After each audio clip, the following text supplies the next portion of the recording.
Hi, I'm Damien. And I'm Jeremy. Welcome to our Suburb Data podcast, where we cover everything from property investing to expert busting. If you're new here, we share our personal and professional experiences from over 20 years in the game. So you skip the mistakes we made and go straight to property investment success. And today's episode is there a perfect suburb? Let's dive in, Jez. No. Thanks very much for watching. See you next time. Let's jump into it. So I guess where I'm going in with this is not lifestyle, not community. It's about investment potential. Yeah, exactly. Yeah, I think that a lot of people have in their minds tree-lined streets and peace and quiet and parks and children playing, and this is their idea. For me as an investor, my idea is high growth, low risk, high cash flow. That's what I'm interested in. I think a lot of investors, or that are just starting out, there's a new train station going in, or there's a new airport going in, Badgeroo Creek, for example, or there's a new shopping centre going up. Oh, that's fantastic. That's what we're looking for. That's what they're sold on. So they might get these nice, pretty reports saying, hey, buy here because of this infrastructure. Doesn't mean it's always a good thing. But I guess with this whole perfection, where I was going with it is that it's so easy to get tied up in analysis paralysis and not making a decision. And I went through it back in when I first started, back 2015, 2016, you just hear so much noise and you just don't want to make a decision. You're worried about taking on debt. You're worried about hearing about all these external factors. You're listening to all these so-called experts and you just do nothing. Yeah, so you get a whole bunch of positives with some negatives and then you're wondering, is that enough? So you're looking for this perfect suburb and it just doesn't happen. I think, the thing is you do your research, you shortlist your suburbs, you can do it yourself or you use a buyer's agent. Like that's what they specialise in, is buying a property. What you need to be careful of is using a buyer's agent that just focuses on one pocket and that's it. They don't look Australia-wide. That's where the gap is in the industry. And there'll be a lot of buyer's agents out there that'll market themselves as we go everywhere, but they might only go to one or two places, for example. So it's really, where is the data going? And what's your circumstances is another key part. Yeah, every investor is different. I mean, you have an investor that's nearing retirement, all they care about is cash flow. They don't care about capital growth, for example. So I guess even top suburbs have trade-offs. So I think we'll step into it more onto the next slide that we've got up there. That have you ever found a suburb which every metric is better than the benchmark? Never. So for example, No. like let's say the benchmark for stock on market percentage is 1.5, but it's got a 3%. Yeah, it's amazing. Even only say a dozen metrics, that's enough to make it very difficult to find a suburb that even comes close to beating the benchmark by every metric. So if you are waiting for that perfect suburb to come along, you just won't find one.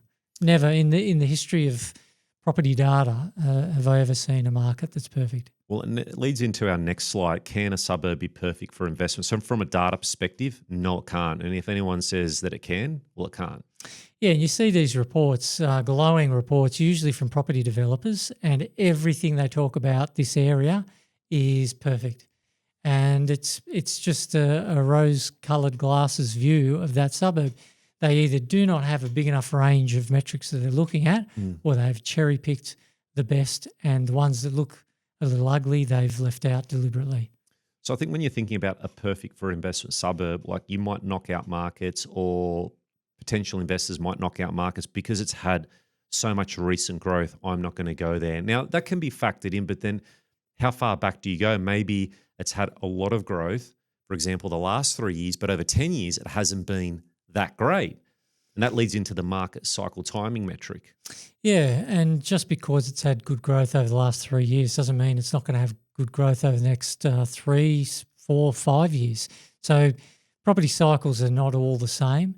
I mean, Perth has surprised a lot of people, but it's still had a lot of catch up to do. So it makes sense that its boom is still going. And the yields are still strong. Mm. The yields are still strong. So I guess supply and demand dynamics. So I think you want a strong demand to supply ratio 3 score. That's the new algorithm. And then vacancy rates, but that's already tied into the algorithm anyway, aren't there? Yeah, yeah. And then you've got building approvals. That's also factored into the algorithm. So there's a lot of, how many data points are in the new algorithm? I don't know. Roughly? Um, Over 30? well, see, it depends on, like, do you call vacancy rate a data point? Yeah, I'd say a data point. Because that's based on a number of other data points. Let's see, there's one in there that is based on about a dozen. It's an algorithm of algorithms. So one metric might be itself and the result of an algorithm of other metrics. Okay, let's say data points roughly. Yeah, I don't know. I'm not going to say. I don't know. Enough. And it's not a case of the more the better. You put in more and more metrics that are a waste of time and you just bog down the algorithm. Can actually lead to poorer performance. That's what it all comes down to, performance, not really the number of metrics. So if there's a new metric that comes along, it's a matter of, okay, well, does it fit in or doesn't it fit in? Yeah, that's right. Does it help? Does it improve the algorithm overall? Yeah. How about economic fundamentals, like within, I guess, a suburb? So things like unemployment rate, job vacancies, infrastructure. Definitely unemployment rate and job vacancies, but not infrastructure. So many times infrastructure has resulted in the opposite of what you would expect. Like an airport, does it stimulate jobs or does it just create a lot of noise? Train line, does it improve transport or make more noise and it's harder to get it on the other side of the line? They need to build bridges. Shopping centre, does it stimulate the economy or just stimulate more traffic? And more noise. And more noise, yeah. And location, risk and planning. So there's so many things that you can just be like, no, I'm not investing there because of it's flood zone or bushfire, or traffic noise, flight path, main roads, high voltage lines, which you most probably wouldn't want to buy there anyway. But so there is a checklist, but it all comes down to your price point. So you can go into a suburb. Actually, what do you compromise on? Do you go into a suburb that you think is going to have better capital growth, but then you're getting a small component on land and you have to compromise on the property? Or do you go into a market where that suburb is going to have potentially less capital growth, but you're buying at the top? It's like one of the best properties, quiet street. Yeah, that's a good question. I would, without hesitation, pick the best suburb. I agree. Yeah, because it's going to lift not all the properties, but most of them. And I guess livability and appeal, things like access to parks, open spaces, train stations, bus stops. I think you spoke about infrastructure there. That's most probably the main thing. And then you've got like the crime rates and potentially public housing, but things change, perception changes. So yeah, you're looking at it from an investment potential. Yeah, that's right. And a lot of those things that you rattle off, some of them may have no impact on your return on investment, like either your capital growth or your yield. Others may have an impact on determining price, but not much else. And all of the negatives, crime rate, there's too much public housing, that can turn people off. But really, it just doesn't have the impact on capital growth that people think it does. And you just won't find that perfect suburb. I think initially that's where it's more worrying. After you see the proof in the pudding after 18 or 24 months, you're like, you forget about it. It's that initial bit when you buy a property, go through that headache, you get it done, then it's a matter of waiting and just waiting for it to grow over time. Yeah, I've had a few people say, but what about your tenant? I don't want to have to deal with one of these tenants from these high crime rate, low socioeconomic demographic areas.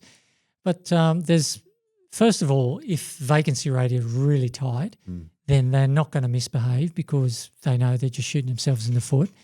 But they can still have poor discipline and go kick a hole in a wall or whatever. But there are three easy protections that the investor has for that. Number one is landlord's insurance. Number two is pick a good property manager. And number three is don't be too aggressive with your rent. If your property manager tells you can get 500, ask for 470 so that you get more applicants and then you can pick a really good one. I like that. That's a gold, that tip. So I think the investor mindset reminder is don't isolate suburbs and second guess yourself. Actually, it should be like isolate a cluster. as I talk a lot about, like look for 3, 4, 5 suburbs that I'm going to be honing in on for that investment potential. But don't let a couple factors throw you off a suburb just because of a higher crime rate or maybe there's a bit more street noise, whatever it might be. Like just bring it back to what your strategy is. What's your price point and what's your yield? And then go in with the least amount of risk. That's all you can do as an investor. Yeah, I think that's sage advice. And I think in life, like we've always got risks, don't we? It's always about trying to minimize risks wherever we can. You can never avoid risk. Yeah, you can't eliminate it. Yeah, you're just trying to minimize it. Now, I've got some, actually, this is March 2014 data. Can you believe it? This is when I had analysis paralysis. It was around then, 2014 sometime. But look at the top performing market. So this is based back testing on the DSR3 algorithm. All right, DSR3 algorithm. And then all Western Sydney, or most of it. Canterbury, Blacktown. I remember this, Penrith, Parramatta. And I remember I had a property before this when I purchased in the Gold Coast. And this is when that property was doing nothing. And I'm looking at this New South Wales market absolutely flying. Look at those price points, even Wollongong, 475. The yields are through the roof. And back then, I thought this was expensive, which it most probably was. But you look at it in hindsight and look at Blacktown, it's $1 million plus suburb now, and it was 422. And now that you've got that M4, the M8, straight to the CBD, I can see why people live there because it's fast, very centralized. You're not far from the Blue Mountains, not too far off the highways, but yeah, crazy prices when you look at that. Yeah, that era, 2012 to 2017, that was a great 5 years for just about anyone that owned property in Sydney. I think Sydney grew in that 5-year period by 80%. Well, the thing is, like vacancy rate, look, it's a little bit higher, but maybe back then vacancy rates were a little bit higher. Typically these days, if you're looking at pockets, that'd all be under 1% potentially. Well, yeah, I mean, compared to now, that does look high, but that's actually Low. Because, 2% is where it balances out. So you get a vacancy rate above 2%, you start to see rents perhaps decline or not increase at the rate of inflation. Lower than 2%, and now rents are increasing faster than the rate of inflation. And when, like, next to the demand to supply ratio, this is what I like to look for: how reliable is the data, the statistical reliability. So if I'm looking now, that's what I want to be looking for.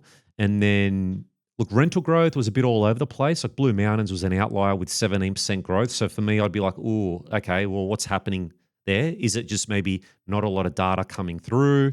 Maybe it's only picking up a couple of rentals. So that would throw me out. I would like to look at an average. And then stock and market being super tight in that western pocket of Sydney. Yeah, that rent growth figure there is for the 12 months prior. 12 months prior, correct. Yeah. So for example, if we look at Blacktown, it had 2% rental growth through that period. So you can do that type of research now, and it's something that you and I do. And there are markets like this that you can actually find. Now, this is just houses. These days, you can shortlist houses and units. And look, the unit market's done pretty well in certain areas like WA and Brisbane have done really well the last 3 years. Now, pitfalls of chasing the perfect investment suburb. So for me, it's, I guess, over-analysing the metrics, which I've been guilty of. I still analyse, but it's a lot easier for me to make a decision now based on the data. Yeah, I can see why people would get confused about a few metrics, especially when there isn't a perfect suburb which has okay metrics in every capacity. But yeah, you don't want to delve too much into any individual metric because a lot of them can be anomalies. They could be one-offs. There can be some volatility there. But that's why you need this algorithmic approach, which brings them all together. I think we've discussed this analysis paralysis. We won't go too much more on that. I guess falling into the hotspot hype. Everyone's got the hotspot report. Yeah, well, is it a hotspot? That's the question. Is it going to be a hotspot? I think this is the one where you hear a lot about off-market, under-market value. I want to be buying in a market that's moving. Like I want to see a bit of consistency for the first 6 months and then jump in. I don't want to speculate and get in too early, and then you miss out on that capital growth. Like everyone wants a bargain. It's just in our human nature. But sometimes you just need to pull the trigger and go into a market that's starting to move because you're going to continue to see that growth over the next 2, 3, 4 years. Yeah, I've had plenty of people contact me and say, how can we get into these markets sooner, Jeremy? I don't want to be competing with all these other buyers. And you can actually get into markets early, but it's going to cost you. It will cost you opportunity cost. So if you're sitting still on a property that's just not growing for 2 years, while somewhere else in the country it's climbed by 30% in the same period of time, that is an opportunity cost measured in the tens of thousands of dollars. Now, do you think you can just put up with an agent not calling you back every now and then? Can you just be a little bit more determined? You know, we all want things to be easy, but who has ever accomplished great things just easily? It's always going to be hard. To accomplish great things is hard work. And I think you have to ignoring there's going to be trade-offs, isn't there? Like every suburb has its downside. It's just about, again, blocking that noise out. And look, the goal, it's not perfect. Like it's always moving, isn't it? You've got a goal and you're never going to get it right. And look, I know I'm guilty of it. Sometimes I want things to be 100% right. Everything's got to be particular. But now I've eased up a lot on that. It's just as long as it's 90 to 95% there, it's not worth my extra time and resource to harp on those little things. Yeah, well, the amount of research you do, you're not really going to make the sort of monumental mistakes that we made when we were novice investors. But it's just the research. Like I'll do the research and then you and I will both look at it. We just don't, you know what I mean? You always need that QA, that sense check. Yeah, a little peer review. Well, it's just a responsibility to our users. True. Now, can you trust the data? And I think with this is actually looking at data. What was this data I was looking at over here? This is test data, actually data back in December 23. So I think what I did was I just had a look at some data points where the statistical reliability is really low. So you've got a really strong demand to supply ratio score, but the statistical reliability is way off. So for me, I know right away that I would rule pretty much all of these off my list just because that data is not reliable. Because there are instances where this suburb has a great score, but then the data's weak. So this is one of the filters that I would utilize. Yeah. Probably there's only one potential there, that one with the statistical reliability of 50. That's where sort of borderline. But you look at some of the prices, Southern Cross, they're third from the bottom, 108,000. Is this houses? Just how incredibly cheap that is, I'm thinking that is a very remote area. There's maybe more possums than people. I like that top one, 11% yield, not bad. Retire now. That also sounds like a statistical anomaly. So, yeah, again, that's just, I think, one thing for the risk perspective is looking at that statistical reliability. Yeah, that's a good point, actually. The overall question, can you trust the data? Not always. Not always. Yeah. And then I think look for reliability. So in this example, I'm looking at that December 23, and I think this is pretty much all of Perth, isn't it? When we look back, the DSR3 score was really strong, but the statistical reliability is also really strong. And you look at those price points and yields, and now you understand why everyone was going into those markets.